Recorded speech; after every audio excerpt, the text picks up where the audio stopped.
పరిశుద్ధ గ్రంథం నుంచి సామెతలు రాసిన గ్రంథము 3వ అధ్యాయము 5-6 వచనాలు చదువుకుందాం. పరిశుద్ధ గ్రంథం నుంచి సామెతలు రాసిన గ్రంథము 3వ అధ్యాయము 5-6 వచనాలు మనం చదువుకుందాం. నీ స్వబుద్ధిని ఆధారము చేసుకొనక నీ పూర్ణ హృదయముతోనూ యెహోవా యందు నమ్మిక ఉంచుము. నీ ప్రవర్తన అంతటి యందు ఆయన అధికారమునకు ఒప్పుకొనుము. అప్పుడు ఆయన నీ త్రోవలను సరళము చేయును. హల్లెలూయా. అందరం కూడా తల నుంచి చిన్న ప్రార్థన చేసుకుందాం. మమ్మల్ని మిక్కిలుగా ప్రేమిస్తున్నట్టు మా ప్రియ పరలోకపు దేవా, నిత్యము కూడా ప్రభువా, వేలాది కోట్ల దూతలతో పరిశుద్ధుడు పరిశుద్ధుడని కొనియాడబడుచున్న గొప్ప దేవానికి స్తోత్రమయ. ఆదియును అంతమునై ఉన్న గొప్ప దేవానికి స్తోత్రములు చెల్లిస్తున్నాము తండ్రి. అవును ప్రభువా, ఈ లోకంలో ఉండే రాళ్ళలాగా తండ్రి, ఈ లోకంలో ఉండే దేవతలా కాదయ్యా, మీరు మనిషితో మాట్లాడే దేవుడు ఉన్నారు ప్రభువా. ప్రతి ఒక్క హృదయంతో మీరు మాట్లాడి తండ్రి, వారి యొక్క రాతి హృదయాలను మార్చే గొప్ప దేవుడవయ్యా. ఈ సమయమందునైనా మీరు కూడా మాతో మాట్లాడమని అడుగుతున్నాము దేవా. ఎన్నో సంవత్సరములుగా వాక్యాన్ని అయితే వినగలుగుతున్నాను, కానీ మా హృదయాలను మార్చుకోలేకపోతున్నాం ప్రభువా. మా కుటుంబాలను మార్చుకోలేకపోతున్నాము దేవా. ఫలింపు లేని జీవితాలు జీవిస్తున్నాము తండ్రి. కేవలము తండ్రి ఒక గాడిద కష్టపడినట్టుగా తండ్రి మేము కూడా ఈ లోకంలో ప్రభువా మాకున్న దానిలోనే ఉన్నాము తండ్రి. వాటి అందే కష్టం అనుభవిస్తూ వాటిలోనే జీవిస్తున్నాము తండ్రి. ఫలింపు లేని జీవితము జీవిస్తున్నామయ్యా. ఈ సమయం మీరు మాతో మాట్లాడమని, మా హృదయాలను మార్చమని అడుగుచున్నాము దేవా. ఎంతమైతే ప్రభువా ఇక్కడ కూడి ఉన్నారో ప్రభు వారందరినీ మీరు జ్ఞాపకం చేసుకోనండి తండ్రి. ఒక్కరితోనే మీరు మాట్లాడమని అడుగుచున్నాము దేవా. ఈ యంత్రం ద్వారా వింటున్న వారు ఉన్నారు ప్రభువా, వారిని కూడా మీరు జ్ఞాపకం చేసుకుని అడుగుచున్నాము దేవా. ఈ యొక్క వాక్యమును వారి హృదయంలోనికి చేర్చుకునేలాగా మీరు సహాయం దయచేసి ప్రభువా, మీరు మమ్మల్ని గద్దిస్తున్నప్పుడు తండ్రి, మీరు మాతో మాట్లాడుతున్నప్పుడు ప్రభువా, మాలో ఉన్న ప్రతి పాపమును ఆ సమయమందే ఒప్పుకొని ప్రభువా, ఇక మీదట ఆ పాపము చేయకుండా ఉండేలాగున మేమందరం కూడా తీర్మానం తీసుకునేలాగున మీరు ఈ సమయంలో వాడుకున్నామని, మీ యొక్క గొప్ప కృపను మా మధ్య ఉంచమని దేవా, ఈ ముందున సమయంతటి చేతులకు అప్పగిస్తున్నాము తండ్రి. ఎలాంటి సాతాను సంబంధమైన శోధనలోనికి వెళ్లకుండా మీరే కృప చూపించమని, మీరే సహాయము దయచేయమని నజరేయుడైన యేసుక్రీస్తు అతి పరిశుద్ధమైన నామమున అడిగి వేడుకొని పొంది ఉన్నాము తండ్రి. హల్లెలూయా. కూడి వచ్చినటువంటి మీ అందరికి కూడా ప్రభు నామమున వందనములండి. చదువుకున్నటువంటి ఈ లేఖన భాగంలోనికి వెళ్ళే ముందు ఒక చిన్న ప్రశ్న వేసుకొని మనము వాక్యంలోనికి వెళ్దామండి. హల్లెలూయా. విందాం. ఏమిటి ఆ చిన్న ప్రశ్న అంటే, మనిషికి కష్టములు, నష్టములు, బాధలు, శ్రమలు, వేదనలు, భరించలేనంత నొప్పులు తన వల్ల కానప్పుడు, అంటే ఇంకా ఇది మనుషుల వల్ల కూడా కాదురా, ఇది నాకు దేవుడే దిక్కు అనుకునే పరిస్థితి ఎప్పుడు వస్తుంది అంటారు? హల్లెలూయా. ఒక మనిషికి ఇంకా నా వల్ల కాదు, ఈ మనుషుల వల్ల కూడా కాదు, ఇక నాకు దేవుడే దిక్కు అన్నటువంటి ఆ పరిస్థితి ఎప్పుడు వస్తుందండి? తగ్గినాక వస్తుంది. ఎందుకు తగ్గినాక వస్తుంది? ముసలి వాళ్ళప్పుడు ఎందుకు వస్తుంది? ఎందుకు వస్తుందండి? హల్లెలూయా. ఎందుకు ముసలి వాళ్ళు అయినప్పుడు అలా అనిపిస్తుంది మీకు? మాకు దేవుడే దిక్కు, మాకెవరు సహాయం చేసే వాళ్ళు లేరు, మమ్మల్ని ఎవరిని ఆదుకునే వాళ్ళు లేరు, దేవుడు మమ్మల్ని నడిపిస్తాడు. ఎందుకు అలాంటి ఆలోచనలు మీకు వస్తున్నాయి? ఎందుకు వస్తాయండి? చెప్పాలా? దేవుడు మతికి వస్తాడు. ఎందుకు దేవుడు ఆ టైంలో మతికి వస్తాడు అంటే, ఇదిగో నీకున్న వారందరూ నీకు దూరంగా ఉన్నప్పుడు, నీ ఇంట్లో నువ్వు ఒక్కడిగా ఉన్నప్పుడు, నీకెవ్వరూ లేరు అన్నట్టుగా నువ్వు ఆలోచన చేస్తున్నప్పుడు, అప్పుడు అనుకుంటావు నాకెవ్వరూ లేరు, నాకు దేవుడే దిక్కు. నాకు శ్రమలు వచ్చినా దేవుడే దిక్కు, నా కష్టములు వచ్చినా దేవుడే దిక్కు. హల్లెలూయా. అలాంటప్పుడు మన కుటుంబంలో ఎవ్వరు మనకు గుర్తురానే రారు. మన కుమారులు, మన కుమార్తెలు, వాళ్ళెవ్వరు మనకు గుర్తురానే రారు. హల్లెలూయా. విందామండి. బయటి వాళ్ళదే, వాళ్ళు పట్టించుకోవద్దండి. ఉన్న ఈ టైంలో మీరు అది ఇది అనుకుంటున్నారు అనుకోండి, ఇంకా మనం రోజు ఇంతే. ఇంకా వాక్యం బాగా అర్థమయ్యేటప్పుడే ఇట్లాంటి సాతాను శోధనలు వచ్చేది, అల్లరి వచ్చేది. హల్లెలూయా. విందాం, జ్ఞాపకం చేసుకుందాం. మనకు ఎవ్వరు కూడా మన మధ్యలో లేనప్పుడు మనకు అనిపిస్తుంది మనకు దేవుడే దిక్కు. తగ్గినప్పుడు ఒకటి, ఇంకా ఎప్పుడు అనిపిస్తుందండి? ఇంకెప్పుడు అనిపిస్తుంది దేవుడే నాకు దిక్కు అని? ఎప్పుడు అనిపిస్తుంది? నీ వల్ల చేత కానప్పుడు, అది పనైనా, శ్రమైనా, కష్టమైనా, నష్టమైనా, ఏదైనా సరే అది నీ వల్ల చేత కానప్పుడు నీకు అనిపిస్తుంది నాకు దేవుడే దిక్కు. హల్లెలూయా. ఈ సమయం అంతా మనం జ్ఞాపకం చేసుకుందాం. ఈ లోకంలో ఒక మనిషి ఎప్పుడైతే దేవుని మీద ఆధారపడడం నేర్చుకుంటాడో ఆ వ్యక్తికి దేవుడే మార్గము చూపుతాడట. హల్లెలూయా. ఏం చూపుతాడు దేవుడు? మార్గము చూపుతాడు. ఎలాంటి మార్గము? ఎలాంటి మార్గం ఆయన చూపుతాడు? నువ్వు ఎప్పుడైతే ఆయన మీద ఆధారపడి జీవిస్తావో, నీ మార్గంలో కాదు, నీకున్న శ్రమ నుంచి, నీకున్న కష్టముల నుంచి, నీకున్న నష్టముల నుంచి నువ్వు త్వరగా బయటికి రావడానికి ఆయనే నీ కోసం ఒక మార్గమును సిద్ధపరుస్తాడు. హల్లెలూయా. ఏం చేస్తాడు? ఆయనే నీ కోసం ఒక మార్గము సిద్ధపరుస్తాడు.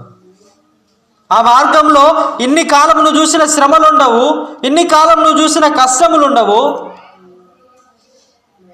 కానీ నీ గమ్యమును ఆయన చేర్చడానికి నీ కోసం ఒక మార్గమును సిద్ధపరుస్తాడు. ఎప్పుడయ్యా నీకు ఆయన ఒక మార్గము సిద్ధపరిచేది అంటే, నువ్వు ఎప్పుడైతే దేవుని మీద ఆధారపడము నేర్చుకుంటావో. హల్లెలూయా. ఎవరి మీద ఆధారపడడం నేర్చుకోవాలంటే మనము దేవుని మీద ఆధారపడడం నేర్చుకోవాలి. అసలు దేవుని మీద ఆధారపడడం అంటే ఏమిటి? ఎంతమంది ప్రయాణం చేసేటప్పుడు ప్రార్థన చేసుకొని బయలుదేరుతారు? ప్రార్థన చేసుకొని బయలుదేరుతారా? ఏదైనా పొలంలో నాటేస్తున్నప్పుడు, ఏదైనా పొలంలో పని స్టార్ట్ చేసినప్పుడు ప్రార్థన చేసుకుంటారా? చేసుకోరా? చేసుకుంటారు. మీకు ఏదైనా రోగం వచ్చినప్పుడు, ఏదైనా కష్టములు వచ్చినప్పుడు ప్రార్థన చేసుకుంటారా? చేసుకుంటారా? ఇంకా ఏమున్నాయి? మనకు చాలా ఇబ్బందులు వచ్చినప్పుడు, చాలా కష్టాలు వచ్చినప్పుడు, అప్పుల బాధలు వచ్చినప్పుడు, శ్రమలు వచ్చినప్పుడు, మనం ఏడుపులో ఉన్నప్పుడు మనం ప్రార్థన చేసుకుంటామా? చేసుకుంటామా? హల్లెలూయా. మనం దేవుని మీద ఆధారపడుతున్నామా లేదా? ఆధారపడుతున్నామా? అవునా? ఆధారపడుతున్నాం కదా. దేవుడు లేకుండా మనం లేము. ఇవన్నీ పనులప్పుడు మనం దేవుడిని జ్ఞాపకం చేసుకొని ఏం చేస్తున్నామట? ప్రార్థన చేస్తున్నాం. కరెక్టేనా కదా? కానీ దేవుడు అంటున్నది ఏంటో తెలుసా? దేవుని మీద ఆధారపడడం అంటే, చూడండి 5వ వచనంలో, నీ స్వబుద్ధిని ఆధారము చేసుకొనక. హల్లెలూయా. దేన్ని ఆధారం చేసుకోకూడదంట? మన సొంత బుద్ధిని, సొంత జ్ఞానాన్ని ఆధారం చేసుకోనకుండా దేవుని మీద ఆధారపడాలి. హల్లెలూయా. అలా మనం ఆధారపడితేనే ఆయన మనకు త్రోవ చూపిస్తాడు. కానీ మనం ఏం చేస్తామో తెలుసా? మన సొంత జ్ఞానం ఒక పక్క, దేవుడు కూడా ఒక పక్క. ప్రభువా, ఇది నేను చేయాలనుకుంటున్నాను, నువ్వేమంటావు? ఇదేనా మనం దేవుని మీద ఆధారపడ్డాము? ఆయన మీద ఆధారపడడం అంటే నీ స్వబుద్ధిని ఆధారం చేసుకోనకూడదు. కేవలం యేసయ్యా, నీవే నన్ను నడిపించయ్యా, నాకు ఇలాంటి శ్రమ ఉంది, నాకు ఇలాంటి కష్టములు ఉన్నాయి. ఆయన మీద ఆధారపడము అంటే ఒక పిల్లవాడు తన తండ్రి మీద ఆధారపడినట్టుగా. అతడు ఏమి కొనుక్కొచ్చుకోలేడు చిన్నప్పుడు, కానీ తండ్రి తెచ్చిన ప్రతిదీ కూడా వాడు అనుకుంటాడు ఇది నా కోసమే, ఇది నా కోసమే. హల్లెలూయా. వాడు ఏమనుకుంటాడంట? ఇది నా కోసమే తెచ్చాడు మా డాడీ అనుకుంటాడు. చిన్న వస్తువు తెచ్చిన, అది తినేది కాకపోయినా వాడు అనుకుంటాడు మా డాడీ నాకంటే, నేను చాలా ఇష్టం నేను మా డాడీకి. సో ఏమి తెచ్చినా అదంతా ఎవరి కోసమో? నా కోసమే అనుకుంటాడంట వాడు. హల్లెలూయా. ఈరోజు నీవు నేను కూడా ఇలాంటివి చేస్తున్నామా? దేవుని మీద ఆధారపడడం అంటయ్యా, నా జీవితంలో ఏమి జరిగినది నీ చిత్తమే. అది కష్టమైనా, నష్టమైనా, శ్రమ అయినా, వ్యాధి అయినా, సంతోషమైనా, దుఃఖమైనా, అది ఏమి జరిగినా నీ చిత్తమే ప్రభువా, నన్ను నడిపించేసేయా. శ్రమ వచ్చిందా? నన్ను నడిపించేసేయా. సంతోషం వచ్చిందా? నన్ను నడిపించు యేసయ్యా. అది దేవుని మీద ఆధారపడ్డం అంటే. కానీ మనం ఏం చేస్తూ ఉన్నామంటే, మన స్వబుద్ధిని, మన జ్ఞానాన్ని ఉపయోగించి నాకెందుకు ప్రభువా ఈ శ్రమ, ఆధారపడుతున్నామా? యోబు అన్నాడు, యోబుకు కురుపులు వచ్చినప్పుడు వాళ్ళ భార్య వెళ్ళి ఏమనిందండి? నువ్వు చచ్చిపోయా, నువ్వు బ్రతికుండేందుకు, నేను నీ కళ్ళ ముందు ఇట్లా చూడలేకపోతున్నాను, నా కళ్ళ ముందు నువ్వు ఇలా కురుపులతో ఆ పెంకులతో గీక్కుంటూ బూడిదలో కూర్చొని ఉంటే నేను చూడలేకపోతున్నాను, నువ్వు చనిపోవాలి. యోబు భార్య అలా అన్నప్పుడు యోబు అన్నాడు, అమ్మా సంతోషం వచ్చినప్పుడు తీసుకున్నాం కదా, దుఃఖం వచ్చినప్పుడు ఎందుకు తీసుకోలేకపోతున్నావు అన్నాడు. హల్లెలూయా. అది దేవుని మీద ఆధారపడ్డం అంటే. ఆయన చిత్తాన్ని మన పట్ల జరిగించుకోవాలి అంటే నీవు మొట్టమొదటిగా చేయవలసింది ఒకటే, నీ కష్టంలో, నీ నష్టంలో, నీ శ్రమలలో, నీ వ్యాధులలో, నీ సంతోషంలో, నీ దుఃఖంలో, ప్రతి దానిలో నువ్వు దేవుని మీద ఆధారపడాలి. నీ జ్ఞానం కంటే ముందుగా నువ్వు ఎవరి మీద ఆధారపడాలంట? దేవుని మీద ఆధారపడాల. మన జ్ఞానం అంతా అయిపోయిన తర్వాత, డాక్టర్ల దగ్గర తిరిగిన తర్వాత, మన జ్ఞానాన్ని మొత్తం ఉపయోగించిన తర్వాత, ఆ శ్రమ నుంచి బయటికి రాలేనప్పుడు జ్ఞానం ఉపయోగించి అన్నీ అయిపోయిన తర్వాత, యేసయ్యా ఇంకా నా వల్ల కాదయ్యా, నా వల్ల చేత కాదయ్యా. దేవుడు అంటున్నాడు, నీకు చేత కాకమునుపే, నీకు ఆ రోజు రాకమునుపే నువ్వు నా మీద ఆధారపడు, నేను రాబోయే శ్రమలను నీ నుంచి తీసివేస్తాను. హల్లెలూయా. నువ్వు తగ్గినాక నాకు అనిపిస్తుంది, నేను తగ్గిన తర్వాత నాకు ఎవరు లేరు అనిపిస్తుంది అంటున్నావు, కరెక్టే. కానీ దేవుడు అంటున్నాడు, ఇదిగో ఆ సమయం రాకముందుకే నువ్వు నా మీద ఆధారపడు. హల్లెలూయా. నువ్వు ఎప్పుడైతే దేవుని మీద ఆధారపడతావో ఆయన అంటా ఉన్నాడు, నీ మార్గములన్నీ ఆయన సరళము చేయును. హల్లెలూయా.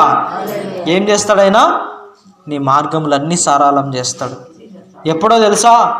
పూర్ణ హృదయముతో ఆయన యందు భయభక్తులు కలిగి ఉండడం. పూర్ణ హృదయముతో ఆయనను ప్రేమిస్తున్నామా? ఆయన మీద ఆధారపడుతున్నామా మనము? జ్ఞాపకం చేసుకుందామండి. ఎంతమంది ఈరోజు మన చదువుల మీద, మనం చేస్తున్న పనుల మీద, మన డబ్బు మీద, మన బలం మీద, వేటి మీద ఆధారపడుతూ ఉన్నాం? నువ్వు ఎప్పుడైతే మనిషి మీద ఆధారపడతావో నువ్వు శాపగ్రస్తుడు అయిపోతావు. హల్లెలూయా. ఏమైపోతావు అంట మనము? శాపగ్రస్తులు. ఇది నేను చెప్తున్న వాక్యం కాదు. చూద్దాం ఒకసారి. ఇర్మీయా రాసిన గ్రంథము 17వ అధ్యాయము 5వ వచనం అండి. ఇర్మీయా రాసిన గ్రంథము 17వ అధ్యాయము 5వ వచనం మనం జ్ఞాపకం చేసుకుంటే, యెహోవా ఇలాగు సెలవిచ్చుచున్నాడు, నరులను ఆశ్రయించి శరీరులను తనకు ఆధారముగా చేసుకొనుచు తన హృదయమును యెహోవా మీద నుండి తొలగించుకొనువాడు శాపగ్రస్తుడు. హల్లెలూయా. ఏమంటున్నాడు ఆయన? ఏ వ్యక్తి అయితే, ఇప్పుడు నేనున్నాను అనుకోండి, నేను ఇంకొక వ్యక్తి మీద ఆధారపడినాను అనుకోండి, నాకు మా అన్న ఉన్నాడు, నాకు మా తమ్ముడు ఉన్నాడు, నాకు నా కుటుంబం ఉందని నా కుటుంబం మీద ఆధారపడి నేను దేవుణ్ణి మర్చిపోతే వాడు ఎలాంటి వాడు అవుతాడంట? శాపగ్రస్తుడు. హల్లెలూయా.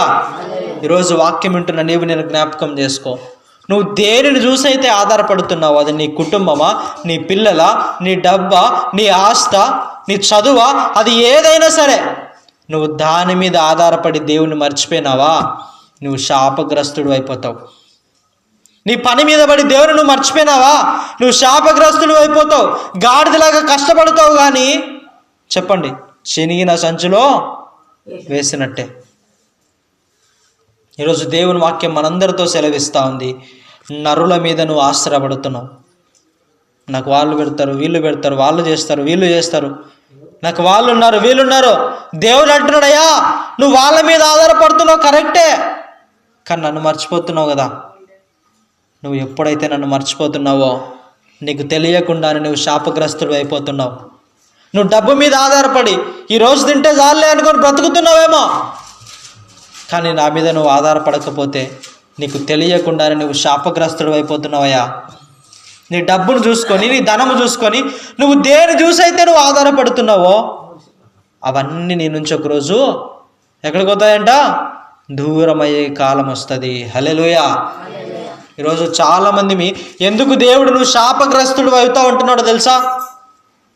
నీ కుటుంబం మీద ఆధారపడి నువ్వు బ్రతికి దేవుని మర్చిపోయినావు అనుకో, నీ డబ్బు మీద ఆధారపడి నువ్వు దేవుని మర్చిపోయినావు అనుకో, నీ పని మీద ఆధారపడి నువ్వు దేవుని మర్చిపోయినావు అనుకో, నువ్వు శాపగ్రస్తుడు అవుతావని దేవుడు ఎందుకు చెప్తున్నాడో తెలుసా? ఇదిగో ఈరోజు నీకు ఇవన్నీ ఉన్నాయి కదా, ఒకరోజు నీ నుంచి ఇవన్నీ ఏమైపోతాయంట? దూరం అయిపోతాయి. హల్లెలూయా. చచ్చిపోయినప్పుడు కాదు, బ్రతుకున్నప్పుడే నీ నుంచి దూరం అయిపోతున్నాయి. ఎప్పుడంట? మనం బ్రతుకున్నప్పుడే.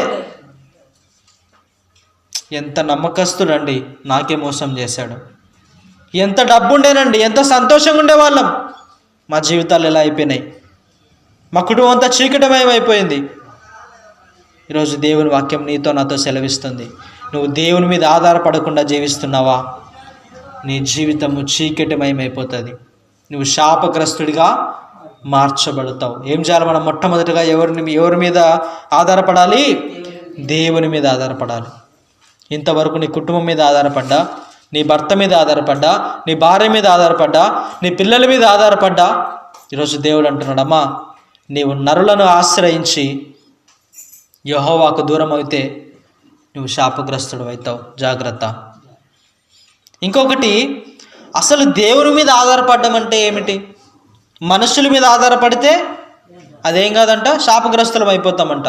ఈరోజు ఎంతమంది మండి నా బ్రతుకు మార్చు, నా బ్రతుకు మార్చు అని ప్రార్థనలు చేయించుకుంటున్నాం.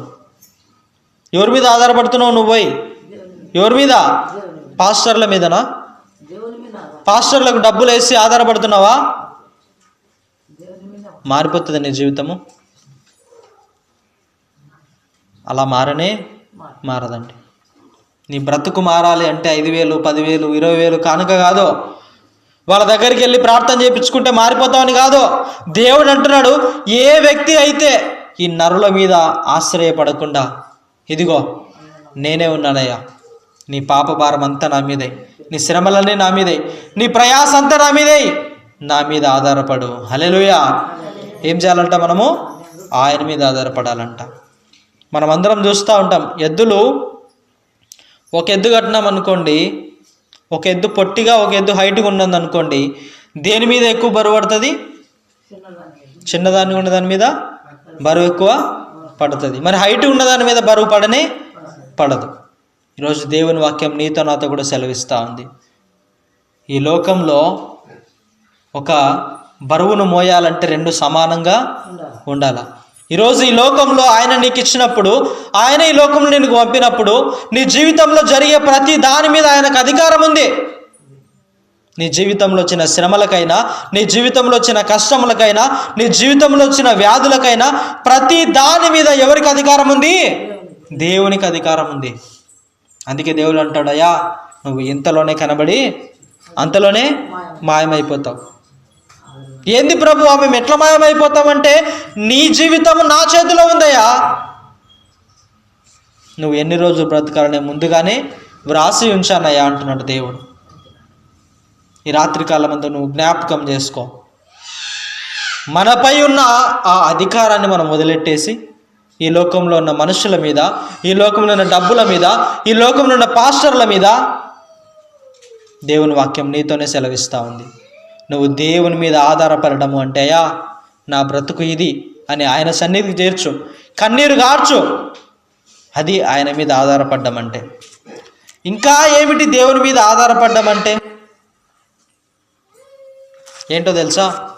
చాలామంది జీవితాల్లో ప్రతి శ్రమకు ఒక పరిష్కారం ఉంటుంది. హల్లెలూయా. ఉంటుందా? ఉంటుంది కదా. ప్రతి శ్రమకు ఒక పరిష్కారం ఉంటుందా లేదా? మనకి ఏదన్నా ఆరోగ్యం బాగాలేదనుకోండి, ఏం చేస్తాం? వెంటనే ఎక్కడికి వెళ్తాం? డాక్టర్ దగ్గరికి వెళ్తాం. ఇంతవరకు చెప్పాను, ఆధారపడు దేవుని మీద అని. మరి మనకు ఆరోగ్యం బాగాలేనప్పుడు డాక్టర్ దగ్గరికి వెళ్ళాలా వద్దా? హల్లెలూయా. వెళ్ళాలా వద్దా అండి? వెళ్ళాలా వద్దా? చెప్పండి. ఇంతవరకు ఏం చెప్పినాను నేను? దేవుని మీద ఆధారపడాలి. నీ జీవితం అంతా ఎవరి చేతిలో ఉంది? ఆయన చేతిలో ఉంది. నీ బ్రతుకు మారాలి అంటే పాస్టర్ల దగ్గరికి వెళ్ళి, వాళ్ళ దగ్గరికి వెళ్ళి, వీళ్ళ దగ్గరికి ప్రార్థన చేయించుకుంటే నీ బ్రతుకు మారదు. నీ హృదయాన్ని మార్చుకోవాలని ఇంతవరకు చెప్పిన. ఇప్పుడు నీకు ఆరోగ్యం బాగాలేదనుకోండి, నువ్వు డాక్టర్ దగ్గరికి వెళ్ళాలా వద్దా? లేకుంటే వెంటనే ప్రార్థనకు వచ్చాయా, నీ సన్నిధిలో మోకాళ్ళు వేయాలి. హల్లెలూయా. కరెక్టేనా అండి? కరెక్టేనా? హార్ట్ అటాక్ వచ్చినా పోరా?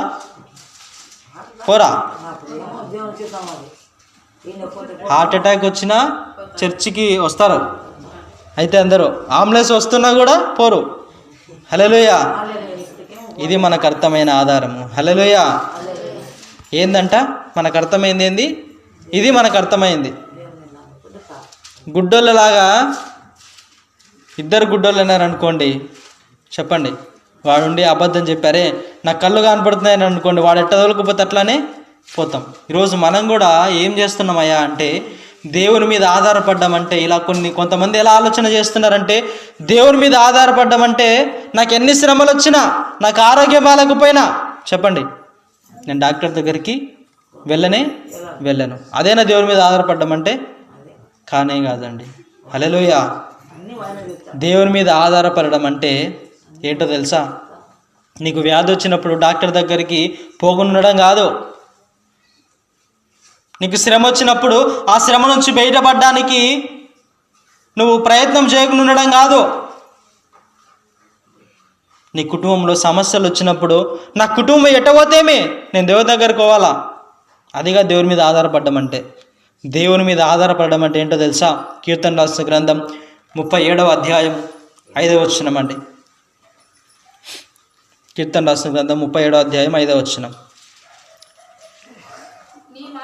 నీ మార్గమును యెహోవాకు అప్పగించుము, నీవు ఆయనను నమ్ముకొనుము, ఆయన నీ కార్యములు నెరవేర్చును. హల్లెలూయా. ఇప్పుడు చెప్పండి, ఏమంటున్నాడు ఆయన? నీ మార్గములు యెహోవాకు అప్పగించుము. ఏం అప్పగించాలంట? మన మార్గములు ఆయనకు అప్పచెప్పాలి. ఇప్పుడు చెప్పండి, మనకి హెల్త్ బాగాలేదనుకోండి, డాక్టర్ దగ్గర పోతాం పోమా? చెప్పాలా? పోతారా? ఇప్పుడు అర్థం కాలే కదా. నీ మార్గములు ఎవరికి అప్పచెప్పాలా? దేవునికి అప్పచెప్పాలా. దేవుని మీద ఆధారపడ్డామంటే మనకు హెల్త్ బాగాలేకున్న చర్చికి ఏడయింది, నాకు జ్వరం వచ్చినా నేను ఎక్కడ ఉండాలా? చర్చిలో ఉండాలా. అది కాదు ఆధారపడ్డామంటే. ప్రభువా, నాకు ఈ సమయంలో ఇది అవుతుందయ్యా, నా మార్గంలో ఇలా ఉన్నాయ్యా, నా కుటుంబంలో ఇలాంటి శ్రమలు ఉన్నాయి ప్రభువా, నేను దీన్ని బట్టి నీ దగ్గరికి రాలేకపోతున్నానయ్యా, ఇది నా పరిస్థితి ప్రభువా అని ఆయనకు మనం ఏం చేయాలంట? అప్పచెప్పాలి. హల్లెలూయా. నువ్వు ఎప్పుడైతే నీ మార్గములు అన్నీ ఆయనకు అప్పచెప్తావో ఆయన ఏం చేస్తారంట? ఏం చేస్తాడు? ఆయనే నెరవేరుస్తాడు. నువ్వు ఆయన నమ్మి అప్పచెప్పాలంట. ఎప్పుడైతే నువ్వు నమ్మి ఆయనకు అప్పచెప్తావో ఆయన ప్రతి కార్యములు ఆయన నెరవేరుస్తాడు. హల్లెలూయా. ఇంతవరకు మనం ఏం తెలుసుకున్నామండి? దేవుని మీద ఆధారపడాలి. ఎప్పుడైతే నువ్వు దేవుని మీద ఆధారపడతావో ఆయన నీకు మార్గం చూపిస్తాడు. నువ్వు నరుల మీద ఆధారపడినావా? ఆధారపడు, తప్పు కాదు. నీ కష్టము చేయలేనప్పుడు ఇంకొకరిని సహాయం తీసుకోవడము తప్పేం కాదు. బైబిల్ అలా చెప్పట్లేదు. నాకు డబ్బులు లేవు, బైబిల్ ఏం చెప్పింది? నరుల మీద ఆధారపడకూడదు కాబట్టి నేను అప్పడకూడదని కాదు. ఏమని చెప్తా ఉందంటే, నువ్వు నరుల మీద ఆధారపడి, నువ్వు డబ్బు మీద ఆధారపడి, నీ కుటుంబం మీద ఆధారపడి, ఇన్నిటి మీద ఆధారపడిన నీవు నన్ను మర్చిపోయినావా, నువ్వేమైపోతావంట? శాపగ్రస్తుడు అయిపోతావు. హల్లెలూయా. అందుకే దేవుని వాక్యం మనందరితో సెలవిస్తూ ఉంది. ఎంతమంది ఈరోజు మన పనులలో పడి, మనకున్న డబ్బులలో పడి, మనకున్న ఆస్తిపాస్తులలో పడి, మన కుటుంబంతో పడి దేవుణ్ణి మర్చిపోతూ ఉన్నాం. దేవుణ్ణి మర్చిపోయినామా మన జీవితాలు చీకటమయమైపోతాయి. దేవుని మీద ఆధారపడడం నీకు రాలేదా? నీవు వెళ్ళే మార్గము అది నీతోనే నడుస్తుంది. హల్లెలూయా. ఎవరితో నడుస్తుందంట ఆ మార్గము? నీ బుద్ధితోనే, నీ జ్ఞానంతోనే. నీ మార్గము ఆయన జ్ఞానంతో నడవాలి అంటే నీ ప్రతి మార్గం ఎవరికి అప్పచెప్ప? దావీదు కానీ ఇలా చెప్పుకుంటూ పోతే చాలామంది ప్రవక్తలు ఉన్నారు, చాలామంది వ్యక్తులు కూడా ఆయన మీద ఆధారపడ్డారు. వారి జీవితాలు ఎలాగుంటాయి చూద్దాం. చివరిగా హెబ్రీయులకు రాసిన పత్రిక 11వ అధ్యాయము 8వ వచనమండి చదువుదాం. హెబ్రీయులకు రాసిన పత్రిక 11వ అధ్యాయము 8వ వచనమండి. చదవండి ఎవరైనా. హెబ్రీయులకు రాసిన పత్రిక 11వ అధ్యాయము 8వ వచనం. అబ్రహాము పిలువబడినప్పుడు విశ్వాసమును బట్టి ఆ పిలుపునకు లోబడి తాను స్వాస్థ్యముగా పొందనయ్యున్న ప్రదేశమునకు బయలు వెళ్ళెను. హల్లెలూయా. ఎవరి వ్యక్తి? అబ్రహాము. అబ్రహామును పిలిచినాడు దేవుడు. పిలిచి, అయ్యా నువ్వు నీ దేశాన్ని వదిలిపెట్టి, ఈ ప్రాంతాన్ని అంతా వదిలిపెట్టి నేను ఒక ప్రాంతం చూపిస్తాను, అక్కడికి వెళ్ళమన్నాడు. ఏంది ప్రభువా, ఎందుకు నేను వెళ్ళాలా? చెప్పాడు దేవుడు. చెప్పాడా? అయ్యా నీకు ఇట్లా చాలామంది సంతానం ఇస్తాను, ఇసుక రేణువుల వల్ల సంతానం ఇస్తాను మొదట్లో చెప్పినాడా? హల్లెలూయా. అబ్రహాము విశ్వాసముతో వెళ్ళాడు. ఎప్పుడైతే అబ్రహాము విశ్వాసముతో వెళ్ళాడో దేవుడు చెప్పాడయ్యా నువ్వు ముసలివానివేనని బాధపడొద్దు, నీ గర్భము నుంచే కుమారుడు పుట్టబోతా ఉన్నాడు. ఒక్క కుమారుడు. ఈ సంతానం నీ ఒక్కడితోనే కాదు, ఇసుక రేణువుల వలె, ఆకాశపు నక్షత్రముల వలె నీ సంతానమును నేను విస్తరింపజేసేదను. హల్లెలూయా. ఎలాగ ముందడుగు వేసినాడంట? విశ్వాసముతో ముందడుగు వేసినాడు. చూసుకున్నాడా? నేను వెళ్ళిపోయే దేశంలో నాకు తినడానికి తిండి ఉంటుందో లేదో, నీళ్ళు ఉంటాయో లేదో, గొర్రెలు ఉంటాయో లేదో, మేత ఉంటుందో లేదో, ఏమన్నా చూసుకున్నాడా? కుటుంబాన్ని మోసుకొని బయలుదేరినాడు. ఈరోజు దేవుని వాక్యం నీతో నాతో సెలవిస్తుంది. దేవుని మీద ఆధారపడడం అంటే ఏమిటో తెలుసా? దేవుడు నీతో మాట్లాడినప్పుడు, దేవుడు నీకు చెప్పినప్పుడు గుడ్డిగా దానిని చేయడం. హల్లెలూయా. నువ్వు వేరే వెతుకోకూడదు. దేవుడు నీతో మాట్లాడినప్పుడు, దేవుడు నీతో సెలవిచ్చినప్పుడు నువ్వు వేరే వాటిని పట్టించుకోకూడదు. అలా పట్టించుకున్నావా నీ విశ్వాసము దెబ్బతింటది. నువ్వు దేవుని మీద ఆధారపడలేవు. అబ్రహాం అదే చేశాడు. అబ్రహాం అయ్యా నువ్వు వేరే దేశానికి వెళ్ళనగానే వెంటనే ప్రయాణమైనాడు, బయలుదేరినాడు. ఎన్ని శ్రమలు వచ్చినా, ఎన్ని కష్టాలు వచ్చినా దేవుని మీదనే ఆధారపడ్డాడు. ఈరోజు దేవుని వాక్యం మనందరితో మాట్లాడుతుందండి. నీవు నేను కూడా దేవుని మీద ఆధారపడడం అంటే ఏమిటో తెలుసా? దేవుడు మనతో మాట్లాడినప్పుడు మనము ముందడుగు వేయాలి. దేవుడు మనతో మాట్లాడతాడా? హల్లెలూయా. ఇది ఒక్క ప్రశ్న అండి, చెప్పేసి ముగిస్తాను. దేవుడు మనతో మాట్లాడతాడా? అబ్రహాముతో అంటే దేవుడు మాట్లాడినాడు కాబట్టి విశ్వాసముతో ముందరికి వెళ్ళిపోయినాడు, దేవుని మీద ఆధారపడ్డాడు. మరి దేవుడు నాతో కూడా మాట్లాడతాడా? మాట్లాడతాడండి దేవుడు మనతో? చెప్పాలా? విశ్వాసం ఉంటే మాట్లాడతాడు, లేకుంటే మాట్లాడాడు. హల్లెలూయా. దేవుడు కూడా ప్రతి ఒక్కరితో మాట్లాడతాడండి.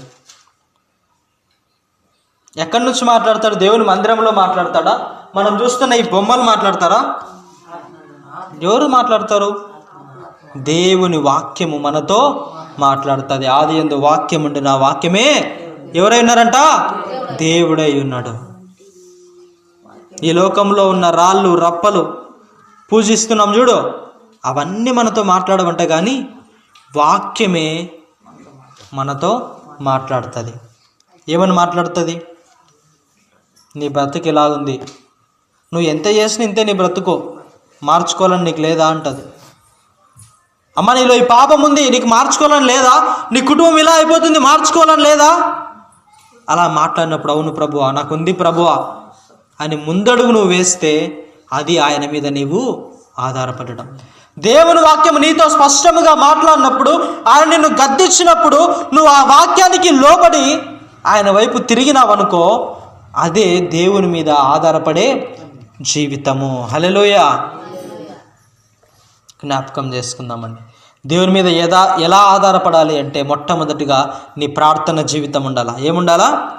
ప్రార్థన జీవితం ఉండాలి. ప్రతి విషయంలో ప్రార్థన కలిగి ఉండాలి. రెండవది, రోజు రాత్రికాలం వచ్చేట వింటున్నాం కదా వాక్యము. ఏ వాక్యం అయితే వింటున్నామో ఆ వాక్యం మీద నీవు నిలబడగలగాల. హల్లెలూయా. చెప్పినవన్నీ కాదు, నీ హృదయంలో ఒకటి నిన్ను తట్టుతూ ఉంటుంది. నీళ్ళు ఈ పాపం ఉంది, నువ్వు దేవుని మీద ఆధారపడలేదు చూడు, నీ కుటుంబం ఇలా అయిపోతుంది చూడు. అలా ఏదో ఒకటి దేవుడు వాక్యం ద్వారా నిన్ను టచ్ చేసినప్పుడు, నీతో మాట్లాడినప్పుడు దాని మీద నువ్వేం చేయాలంట? నిలబడాలి. అవును ప్రభువా, నిజమేనయ్యా, నా బ్రతికి ఇలా అయిపోతుందయ్యా అని ఎప్పుడైతే దాని మీద నిలబడగలుగుతావో నువ్వు దేవుని మీద ఆధారపడడం నేర్చుకుంటావు. మొదటిది ప్రార్థన కలిగి ఉండాలా, రెండవది విన్న వాక్యం మీద నువ్వు నిలబడాలా, మూడవది సమయాన్ని దేవుడికి ఇవ్వాలా. హల్లెలూయా. ఏమి ఇవ్వాలంటే దేవునికి సమయాన్ని ఇవ్వాలా. ఇస్తున్నాం మనం సమయము? ఇస్తున్నామా లేదా? రోజు రాత్రి ఎన్ని గంటలకు ప్రార్థన? 7 నుంచి 8 వరకు 1 గంట మనం దేవునికి ఇస్తున్నామా లేదా? సరిపోతుందా? జ్ఞాపకం చేసుకుందాం. దేవునికి ఏమి ఇవ్వాలంట? సమయాన్ని ఇవ్వాలంట. ఏం సమయం ఇవ్వాలా దేవునికి? ఎలా సమయం ఇవ్వాలా దేవునికి? ఎలానో తెలుసా? సమయం ఇవ్వడం అంటే ప్రతిరోజు అక్కడికి ఇక్కడికి తిరిగి, ఆ ప్రార్థన తిరిగి, ఈ ప్రార్థన తిరిగి, అదేనా దేవునికి సమయం ఇవ్వడం అంటే? దేవుని మీద ఆధారపడడం నీవు నేర్చుకోవాలా. నీ బ్రతుకును దేవుని దగ్గర రోజుకు ఆయనతో గడపాలా. నా బ్రతికి ఇదయా, నా కుటుంబం ఇదయా, నా స్థితి ఇదయా, నా గతి ఇదయా, నా పరిస్థితి ఇదయా అని దేవునికి నీవు ఆ సమయాన్ని ఇవ్వాలా. మనమా వస్తున్నాం, రాత్రికాలం వస్తున్నాం. ఆలోచన చేయండి. నిద్ర ఇవ్వాలి, నిద్ర, అల్లరి. ఎప్పుడు మనం సమయాన్ని దేవునికి ఇచ్చేది? ఒకసారి జ్ఞాపకం చేసుకుందామండి. ఇంతవరకు విన్న వాక్యాన్ని ఒకసారి మీరు జ్ఞాపకం చేసుకోండి. ఇప్పుడు నేను చెప్పిన ఈ మాటలలో మీకు కూడా కొన్ని మాటలు మీ హృదయాలను తాకింటాయి. ఒకవేళ తాకి ఉండింటే అది నీ బ్రతుకు మార్చుకోవడమా, నీ స్థితిని మార్చుకోవడమా, నీ ప్రార్థన జీవితం పెంపొందించుకోవడమా, నీతో వాక్యం మాట్లాడినప్పుడు దానికోసం నిలబడ్డమా, నీకు ఎవ్వరు లేనప్పుడు అయ్యా నీవే నా దిక్కు అయ్యా అని ఆయన మీద ఆధారపడడం నువ్వు నేర్చుకోవాలనుకుంటున్నావా? అది ఏదైనా సరే నీ హృదయంలో ఈరోజు అది మొలిచింటే ఈనాడే నువ్వేం చేయాలా? ఈ రాత్రికాలమే దానిని ప్రార్థనలో పెట్టి, ప్రభువా ఇది నువ్వు నాతో మాట్లాడవయ్యా, ఈ రాత్రి నువ్వు నాతో మాట్లాడవు ప్రభువా, దీన్ని నేను గట్టిగా పట్టుకుంటాను, నాకు బలం సహాయం దయచేయి అని మనందరం ప్రార్థన చేయాలని దేవుడి చిన్ని వాక్యమును దీవించి ఆశీర్వదించునుగాక. ప్రార్థించుదాము. పరలోకమందున్న మా తండ్రి, నీ నామం పరిశుద్ధార్చబడునుగాక, నీ రాజ్యం వచ్చునుగాక, నీ చిత్తం పరలోకమందు నెరవేరునట్లు భూమి యందును నెరవేరునుగాక. మా అనుదిన ఆహారం నేడు మాకు దయచేయండి. మా ఆడల అపరాధం చేయి వారిని మేము క్షమించిన ప్రకారం మా అపరాధములను క్షమించము. మమ్మల్ని శోధనలోనికి తేక దుష్టులను తప్పించము. రాజ్యము, శక్తియు, మహిమయు నిరంతరం నీవై ఉన్నావు తండ్రి. ఆమేన్. మహోన్నతుడైన దేవా, నీకు స్తోత్రము స్తోత్రము స్తోత్రమయ్యా. ఇంతవరకు మీరు మాతో మాట్లాడిన గొప్ప మాటలను బట్టి దేవా నీకు స్తోత్రము స్తోత్రమయ్యా. ఎన్నిక లేని వారమైన మా కోసము దేవా తండ్రి, మా కోసం వాక్యముతో నింపుతున్న గొప్ప దేవానికి స్తోత్రము స్తోత్రమయ్యా. మేము పడిపోకుండా దేవా, మేము త్రొట్టిల్లకుండానైనా, మేము పాపము ఊబిలో పడుకొని దాసులుగా కాకుండా ప్రభువా, ప్రతి దినము తండ్రి నీ యొక్క గొప్ప సన్నిధిలో చేరుకునే ధన్యత మాకు ఇచ్చావు దేవానికి స్తోత్రమయ్యా. ప్రతిదినం వాక్యాన్ని వినే గొప్ప ధన్యత మాకు ఇచ్చావు ప్రభువానికి స్తోత్రమయ్యా. ఎన్ని పనులు ఉన్నప్పటికీ, ఎన్ని శ్రమలు పడుతున్నప్పటికీ, ఎన్ని కష్టములు పడుతున్నప్పటికీ ప్రభువా, ఇదిగో అయ్యా నీ ప్రయాసంతా నా మీద వేయని తండ్రి నీకు వాక్యము ద్వారా మాట్లాడుతున్నావు ప్రభువా. ఈ రాత్రి కాలమందు తండ్రి ఎంతో మంది మీ ప్రభువా మా పని పాటల యందు ఉన్నామేమో, మా డబ్బు యందు ఉన్నాయేమో, మా కుటుంబం పట్ల ఉన్నామేమో, మాకున్న శ్రమను బట్టి ఉన్నామేమో తండ్రి, నీ మీద ఆధారపడలేకపోతున్నాము కదా ప్రభువా. నీ మీద ఆధారపడలేని జీవితం జీవిస్తున్నామేమో తండ్రి. అవును ప్రభా, ఈ రాత్రి కాలం మీరు మాతో మాట్లాడి ఉన్నారు ప్రభువా. నీ మీద ఆధారపడటకు మీరు సహాయం దయచేయండి ప్రభువా. మా జీవితంలో ఏది జరిగినా నీ చిత్తాన్ని మా జీవితంలోనికి తీసుకునే గొప్ప ధన్యత మాకు అనుగ్రహించమని అడుగుచున్నాము దేవా. అవును తండ్రి, ఆధారపడడం నేర్పించమని అడుగుచున్నాము దేవా. ఎంతోమంది మీ తండ్రి కేవలం నీ సన్నిధిలోనికి వచ్చిపోయే వారిగా ఉండకుండా ప్రభువా, మా జీవితాలను నీ మీద వేయుటకు సహాయం దయచేయమని అడుగుచున్నాము దేవా. నీ పట్ల ఆధారము కలిగి నడుచుకునే గొప్ప ధన్యత అనుగ్రహించమని అడుగుచున్నాము దేవా. అవును ప్రభువా, మా సొంత బుద్ధి కాదయ్యా, నీ మీద ఆధారపడక మీరు సహాయం దయచేయండి ప్రభువా. మా సొంత బుద్ధి ఉంటే మేము పాపంలో పడిపోతామేమో, మా సొంత బుద్ధి ఉంటే అది కేవలం మమ్మల్ని ఈ లోకం వరకు మాత్రం ఉంచుతుంది. కానీ ప్రభువా, ఎప్పుడైతే తండ్రి నిన్ను ఆధారం చేసుకుని బ్రతుకుతామో, నీ యందు అంటే కట్టబడిన జీవితము జీవిస్తామో తండ్రి, 30దంతలుగాను 60దంతలుగాను 100ంతలుగాను ఫలింపు చేయు దేవుడవయ్యా. నీకు స్తోత్రము స్తోత్రము స్తోత్రములు చెల్లిస్తున్నాము తండ్రి. ఎప్పుడైతే నీకు అంట కట్టబడి జీవితం జీవిస్తామో తండ్రి, ఆకాశ పక్షుల వలె దేవా తండ్రి మమ్మల్ని అందరినీ ఎగిరింపజేస్తున్న దేవానికి స్తోత్రము స్తోత్రమయ్యా. అవును దేవా తండ్రి, మీరు వాక్యంలో సెలవిస్తున్నారు ప్రభువా, ఎవరైతే నా యందు ఉంటారో ఇదిగో ఆకాశపు వాకిళ్లను విప్పి పట్టజాలనంత విస్తారమైన దీవెనలు ఇస్తారని చెప్పావు దేవా. అవును తండ్రి, రాత్రి కాలము తండ్రి మమ్మల్ని మేము పరీక్షించుకున్నట్టు సహాయం దయచేయండి ప్రభువా. ఇంతవరకు మేము ఆశీర్వాదములు చూడలేదేమో, ఇంతవరకు మా జీవితం అభివృద్ధి చెందలేదేమో, ఇంతవరకు మా కుటుంబాలు ఫలింపలేదేమో తండ్రి. నీ మీద ఆధారపడలేని జీవితము జీవించక శాపగ్రస్తమైపోతున్నామేమో తండ్రి. మా పని పాటల యందు ఉండి తండ్రి నేను పట్టించుకోలేని స్థితిలో ఉన్నామేమో దేవా తండ్రి. మీరు ఈరోజు మాతో మాట్లాడి ఉన్నారు ప్రభువా. నరుల మీద ఆధారపడితే వాడు శాపగ్రస్తుడైపోతాడని వాక్యము సెలవిస్తుంది ప్రభువా. అవును దేవా, మీరు మాతో మాట్లాడిన ఈ మాటలంటే జ్ఞాపకం చేసుకుంటున్నాము దేవా తండ్రి. అవును తండ్రి, సహాయము దయచేయమని అడుగుచున్నాము దేవా. ఎవరైతే ప్రార్థన చేస్తున్నారో ప్రభువా, వారి ప్రార్థన ఆలకించమని అడుగుచున్నాము దేవా. నీకు స్తోత్రము స్తోత్రమయ్యా. విరిగి నలిగిన హృదయంలోకి ఆసనుడిగా ఉంటున్న దేవుడవయ్యా, నీకు స్తోత్రం తండ్రి. ఎవరైతే తీర్మానం తీసుకుంటున్నారో ప్రభువా, వారి తీర్మానాన్ని బలపరచమని, వారి తీర్మానమును తండ్రి గట్టిగా చేపట్టడానికి సహాయము దయచేయమని అడుగుచున్నాము దేవా. అవును ప్రభు, ఈ రాత్రి కాలమందు ఎవరి హృదయాలైతే మీరు తాకి ఉన్నారో ప్రభువా, ఎవరి హృదయాలైతే మీరు తండ్రి ముట్టి ఉన్నారో తండ్రి, వారి యొక్క హృదయం బలపరచమని అడుగుచున్నాము దేవా. వారి పాపములు వారికి ఎత్తి చూపుచుండగా, వారి జీవితాన్ని వారికి ఎత్తి చూపుచుండగా దేవా, వారందరూ హృదయాలను మార్చుకున్నకు సహాయం దయచేయమని అడుగుచున్నాము దేవా. మీరే కృపతో నింపమని అడుగుచున్నాము తండ్రి. మీరే సహాయమును దయచేయమని అడుగుచున్నాము రాజా. నీకు స్తోత్రము స్తోత్రమయ్యా. మా బ్రతుకులను మార్చుకొని నీ సన్నిధిలో ఉండి మోకరించే గొప్ప దినత మాకు అనుగ్రహించమని అడుగుచున్నాము దేవా.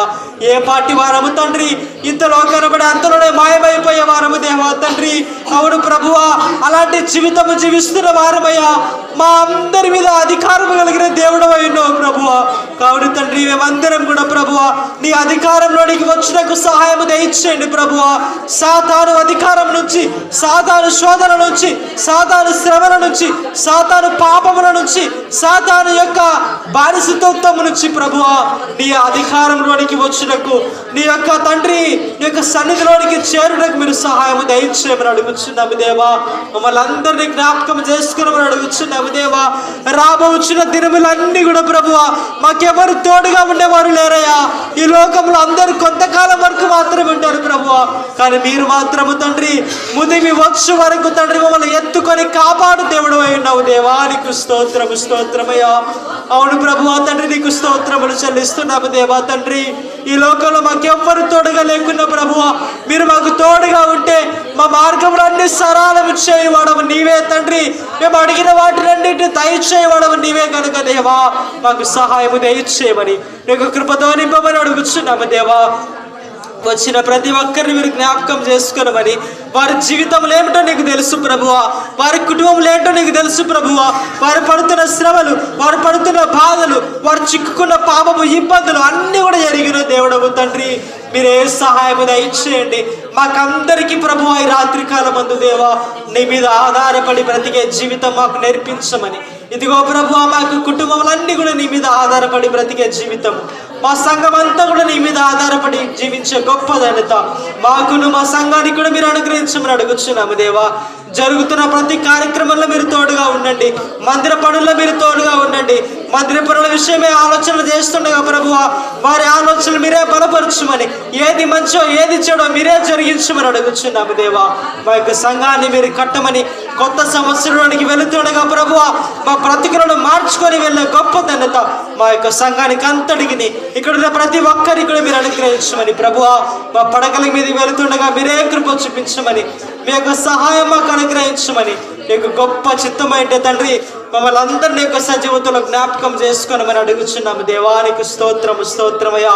మమ్మల్ని అందరినీ తండ్రి మరొక దినము తండ్రి నీ యొక్క సన్నిధిలో చేరి మా పాపపు బ్రతుకును, మా నీచపు బ్రతుకును దేవా నీ సన్నిధిలో వేసి ఆనాడు సుంకరి ప్రార్థన చేసినట్టుగా మేమును కూడా మా హృదయాలు నెలకొట్టుకొని ప్రార్థన చేసే గొప్ప ధన్యత మాకును మా సంఘానికి కూడా మీరు అనుగ్రహించమని, ప్రతి విషయం నందు ప్రార్థన విజ్ఞాపనలతో వాక్యం యందు నిలకడగా ఉండి తండ్రి మా యొక్క సమయాన్ని నీకు అనుగ్రహిస్తూ తండ్రి మా యొక్క సమయాన్ని అంతా నీకు ఇచ్చే గొప్ప ధన్యత మాకందరు కూడా మీరు అనుగ్రహించమని నజరేయుడైన యేసుక్రీస్తు అతి పరిశుద్ధమైన నామమున అడిగి వేడుకొని పొందియున్నాము తండ్రి. మన ప్రభు అయిన యేసుక్రీస్తు కృపయు, తండ్రి అయిన దేవుని ప్రేమయు, పరిశుద్ధాత్మని యొక్క అన్యోన్యమైన సహవాసము మనందరికీ ఎల్లప్పుడూ దేవుడు సదాకాలము తోడైండును గాక.